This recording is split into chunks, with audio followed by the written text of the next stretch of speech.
Okay, here we are in chapter 8 of your Think textbook. So get your book out.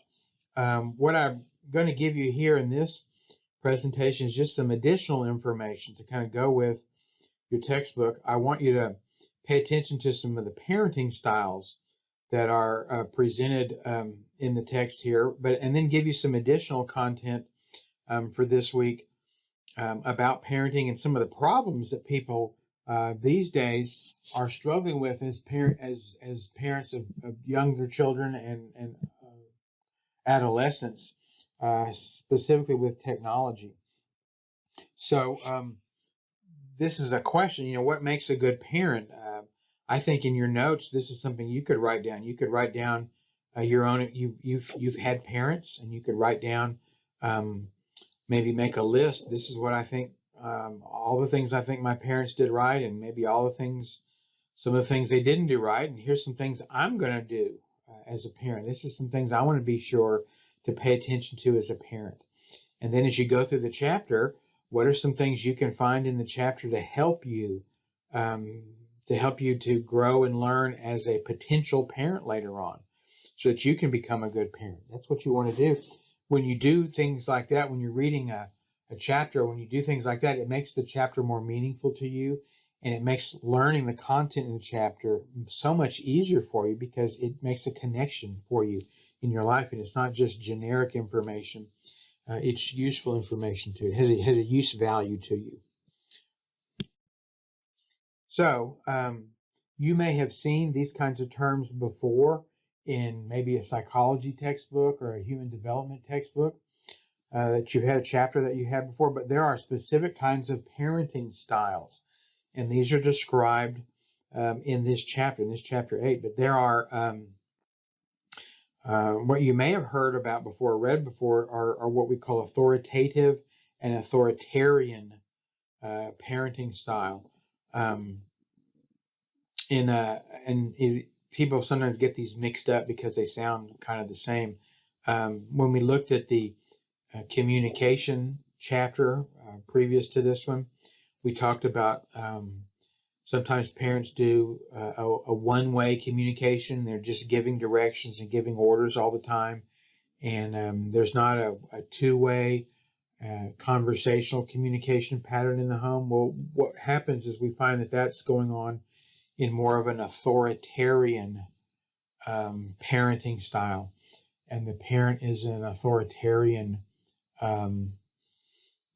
kind of a model. And oftentimes we find that in a masculine gender role, and sometimes we see that in certain patriarchal family arrangements that you find in some ethnic groups. And so, here's what dad says, and what dad says is the law, and that's all there is to it, and there's no discussing it, and boom, boom, boom, that's all there is. His is the final word, and we can't discuss it anymore. Lots of punishment, lots of rules. Obedience is the most important thing to do in the family. And so that's what we call an authoritarian parenting style. We want to contrast that with what we call the authoritative parenting style, where the parent is the authority figure, and the parent does establish rules and boundaries. But as the child grows and gets older, what's going on is that the reasons behind the rules and the boundaries are explained to the child, so that the child, as the child's development's happening, as their brain is growing, they can understand why you don't run around the swimming pool, and why you need to come home at a certain time, and why we have a bedtime, and why you need to do homework. That there's more of a conversation going on, and there is a relationship being built between members of a family. It's not just a one-way giving of orders all the time, but that as the child is growing and developing, so too is the relationship between members of the family. And so children feel like they can communicate and they can talk and they can express their own feelings and their opinions as they grow and get older as well. And so that's the authoritative parenting style, and it tends to work better, not just in the relationship, but in the development of the personality of the child. And so the two in the middle here, those are the kind of the contrasts. And so you kind of don't want to have the authoritarian one. You kind of would rather have the authoritative one. Now, the others on the extreme, right and left, you really don't want to have those. This indulgent parenting style, sometimes it's called a permissive parenting style, where it's hard to tell sometimes who the parent is and who the child is, because in the indulgent parenting style, the parent is more like a friend of the child. Sometimes you see this when children are in their adolescence, and the parent acts and behaves more like a teenager themselves, and the parent doesn't want to be the role of the parent. The parent doesn't want to ever say no, and the parent doesn't want to ever maintain any boundaries or rules or anything. And so what happens is the child never really understands or never really grows within a set of boundaries, and becomes kind of a wild child, because he or she never really understands any kind of self-control or any kinds of limits to their behavior. It really doesn't work real well. The other end of the extreme, the other opposite, is what we call this uninvolved parent. And sometimes this happens, sometimes it happens unintentionally, because a parent, specifically sometimes a single parent, is too busy with work, having to work too much to make ends meet. And so it's not so much that the parent doesn't want to be involved, but the parent doesn't have literally any time on the clock to get involved. She is working all the time. Sometimes the father has left the family and abandoned the children, and so he is uninvolved. Maybe he will appear every now and then, and there's not really a relationship there, and the parent wants to be involved, but doesn't really do what's necessary to be involved, and so just kind of appears like Santa Claus every now and then, and doesn't really have a parental relationship going on. But sometimes, every now and then, you'll discover parents and who live right there in the home, but they're disconnected. They're too busy with other things, and they're not connected to their children's lives. Sometimes step parents can be like this.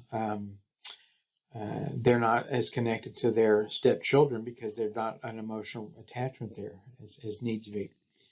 So these are 4 different kinds of parenting styles. Look at those in your textbook there. See if what you can do, this is kind of a long description of each one, but maybe what you ought to do is see if you could figure out an easy way to describe and differentiate each one from the other. And maybe of somebody, maybe not, maybe you know of somebody who's experienced these parenting styles. Maybe if you could connect it to an experience that you've had with a friend of yours, maybe you went to high school with, who had a parent like this, it will make it more meaningful to you, and you can make a connection better as you kind of understand it. These are, of course, our ideal types, and nobody's exactly like this, but we just kind of use this to help us understand what parenting styles kind of exist out there.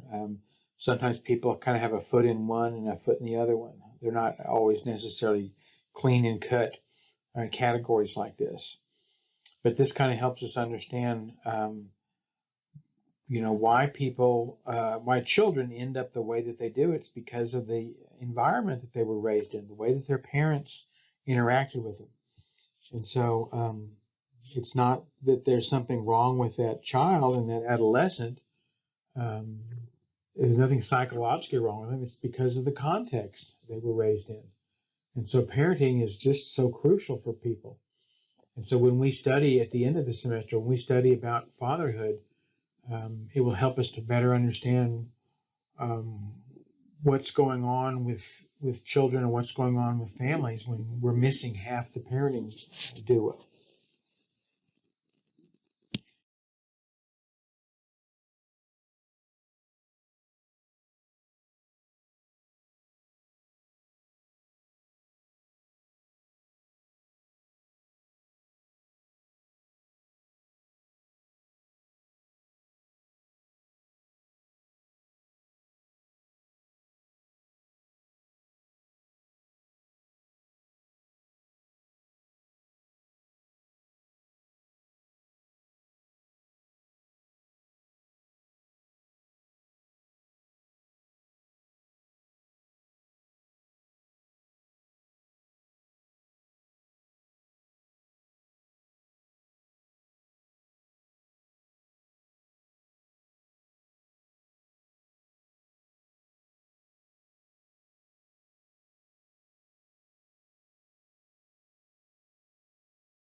And now, what parents are really, what maybe your parents have always been worried about is how much time we spend on our cell phones or how much time we spend looking at a screen.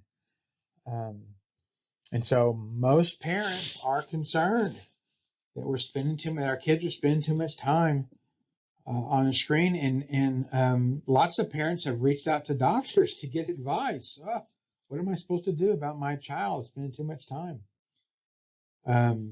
So here, look at the pie charts on the left. So this is the percentage of parents who've got children 11 or younger, and so they are 28% are not concerned or not very concerned about too much time. 31% are very concerned, and 40% are somewhat concerned. So, we would add the blue slices of pie together to come up with 71% of parents of kids 11 or younger are concerned about screen time. Look down below the second pie chart. Are parents confident that they know how much time is appropriate? Well, while parents are concerned, they really also think, well, I know what's good for my kids. I know what they're doing. And so only 16% feel like they're not really confident about how much screen time is appropriate. When you ask this kind of question, really what you're doing is you're asking the parent, do you really know what you're doing? And so nobody wants to answer that kind of a question in the affirmative. Nobody wants to say, yeah, I don't know what I'm doing as a parent. So these are hard questions to ask people, because typically what we want to do is tell everybody that we know what we're doing. And so maybe this is not necessarily a truthful answer all the way, because no one wants to say out loud, I'm a parent and I'm not really sure what's going on with my kids. So sometimes we aren't always very truthful with these kinds of answers. Look over at the bar graph in the green over here. Where do people get their advice or information about screen time? How do they know what they're doing and how much is information? So most people get it from doctors, medical professionals, and other parents. You see 61 and 55%. That's where they're getting it from. Maybe teachers, maybe blogs or online stuff, but mostly from doctors, maybe from professionals, maybe from other parents. It's good to know you're getting it from professionals. It's maybe not good that you're getting it from other parents. Maybe other parents are just as lost as you are and don't know the answer as well. So maybe that's not so good. So it's kind of good news and bad news that parents are getting it from the right people, but maybe the second one is they're not getting it from the right people. Maybe other parents are just as lost as you are getting this information out. So this is new information I'm giving you. This is survey data about things that worry parents that you could add to your chapter as you're kind of learning about being a parent, things that parents are worried about, and religious beliefs. I thought that's very interesting to add to what you know and what you're learning about parenting. And then finally here, look at this. This is some more data about online time. Excessive screen time. This is from the World Health Organization. So this isn't just America. This is all over the world, mostly in the West. But spending too much time online, playing games mostly, is associated with these kinds of health risks. And so the World Health Organization has done survey research and has figured out that, kids who are online too much, they're not getting up off their rear ends and getting outside and exercising. So they're gaining weight. Instead of going to bed at night, they're playing on their cell phone. They're playing on their laptops. Their parents aren't monitoring what's going on. And so they're not getting enough sleep. Look at the problem with day-night reversal problems. And so they're setting up all night and then they're sleeping during the day. And so they're having that problem going on. Headaches, neck pain. There's a gaming disorder that people have. As adults, young adults, they can migrate over to gambling addiction and having those kinds of problems as young adults. It can get really serious. It can get really bad. People who have gambling disorders and gambling problems often have started this as a preteen playing video games. There are other kinds of problems. People's ability to focus and complete school tasks. They can't concentrate. Concentration has been affected by being online too much. And so they can't finish their homework. They get home and they're distracted from the longer homework issue. When they go to school, they can't sit down and concentrate on a larger project or pay attention to class because they're too used to playing on the games at home. The fast-paced, fast-moving game, it has wired their brain to think that way and to operate that way. They don't really have relationships with people. They haven't spent time with other human beings enough, with their siblings, with their parents. They haven't gotten out and interacted with other people enough. And so they, when you're growing up, you're learning how to be a social person. You're learning how to interact with other people. And so if you're just on the telephone, you don't really learn how to read body language. You don't really learn how to have a conversation with somebody. All of us during childhood and adolescence are having to learn how to do that. Well, if you're sitting around on a video game all the time, you don't learn those basic kinds of skills. And so you're kind of handicapped for the rest of your life. And so, you're not taking a shower, you're not eating well, you're eating a bunch of Hot Pockets all the time, and so it's pretty bad. And not just physical, but also psychological health. Your mood, you've got mood problems, you've got emotional outbursts, you can't manage your emotions very well. Again, because you're not used to social interaction with people. It's very difficult for people. And so these are some of the warning signs. Now, if your parents are just dealing and trying to get advice from other parents, they may not understand all of this. If they're going to go to some professionals and getting professional advice, they would see this information. This is from the World Health Organization, and see these are some potential problems that happen with kids who are online too much.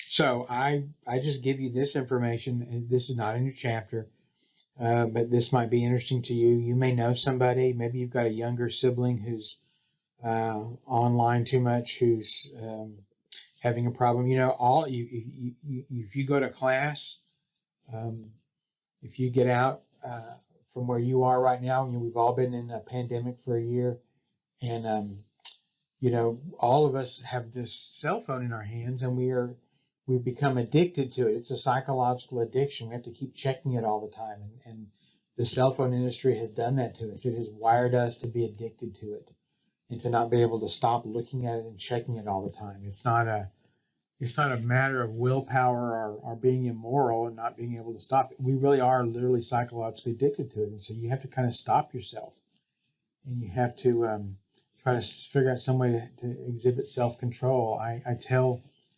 students at the beginning of every year to change your screen display on your cell phone to grayscale so that it doesn't give you as big a charge when you check it, and so it's less rewarding, and so that way it kind of minimizes the addiction and the amount of reward you get from it, and so you can stop checking it as much as you do when you're sitting in class or when you're sitting around talking to people. And in the middle of a conversation, you have to stop and check your phone all the time. That gives people really a bad signal, doesn't it? That they're not really that important, that you got to check your phone all the time. Anyway, this is new information. to add to your reading about parenting in this chapter. Again, as you read through the chapter, as you try to figure out what makes a good parent, if you've got some questions, please let me know. See if you can use this content, this information in your discussion this week. Send me an email if you've got a question. Send me an email if something looks confusing or seems contradictory. Let me know what I can do to help. And remember, again, the course goes really fast, and you need to stay on top of it. And if you're having problems, if you're getting behind, if something's going on, you need to let me know right away. Don't wait and don't miss any deadline. Let's stay on top of things right away and keep me posted as to what's going on in your life, so that we can stay on top of the course. Anyway, let me know if I can help with something or if you've got a question about something. I will talk to you soon.